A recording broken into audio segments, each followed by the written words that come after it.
Throughout history, there have been many famous or infamous pairings, like Power Man and Iron Fist, Ratchet and Clank, Snapdragon and 8-Face, Rugarth and the crazy purchases he makes. And now to add on to that pile comes the most recent and slightly late to the trend of mini consoles, Sega's Game Gear Micro. Now, unfortunately, due to the overwhelming cowardice over at Sega HQ, they refused to follow up their Mega Drive Mini with the Saturn Mini, no matter how many letters I sent them. So, these'll have to do for now. This quadruplet of cute consoles come in 4 variations sporting different colour schemes and sets of games. The classic black comes preloaded with the original Sonic the Hedgehog, Puyo Puyo 2, Outrun and Royal Stone, a Japan exclusive follow-up to Crystal Warriors. The Piss is All Over Everything Blue contains in its catalogue Sonic and Tails, known in the West as Sonic Chaos, a semi-sequel to Sonic the Hedgehog 2, the cult classic Gunstar Heroes, Sylvian Tales, and my favourite early 3D box art monkey puzzle game, Baku Baku.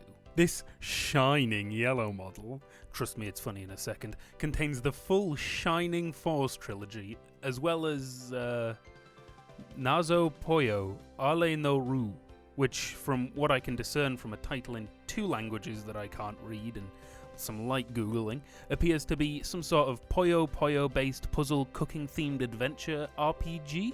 Something tells me my inability to read Japanese will see this model getting rather well acquainted with the feather end of a duster.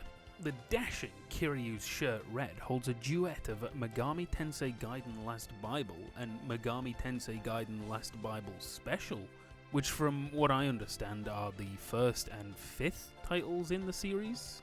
And if you're wondering why such odd numbers, they were unsurprisingly the only 2 released on the Game Gear. The other 2 games on this model are the GG Shinobi and last, and also least, Columns. If you, like me, are a fully qualified village idiot, these are available in a bundle, and for your financial incompetence, Sega will generously reward you with the big window. Micro.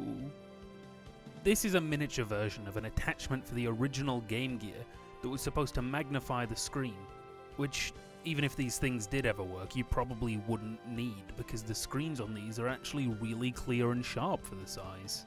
And as for the controls, they're shockingly okay. For a console barely any bigger than my thumb, it's nothing more than a small miracle that I can get them both on there and wiggle this little blue hedge chap around successfully.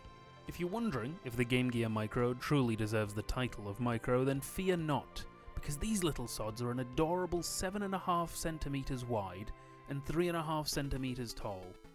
And if that doesn't help at all, I finally reveal to you the truest size comparison.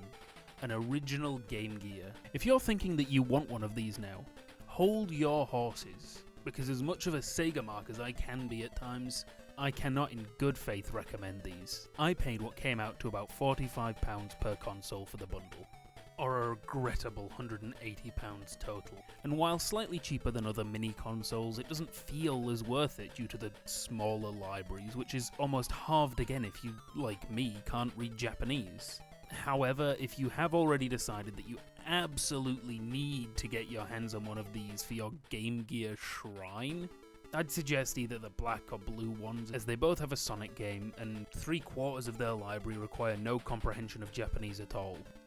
And with that, I think it's time for all us sensible adults to collectively never think about the Game Gear ever again. Shit! Hey, thank you for gratifying my frivolous purchasing habits by watching this video.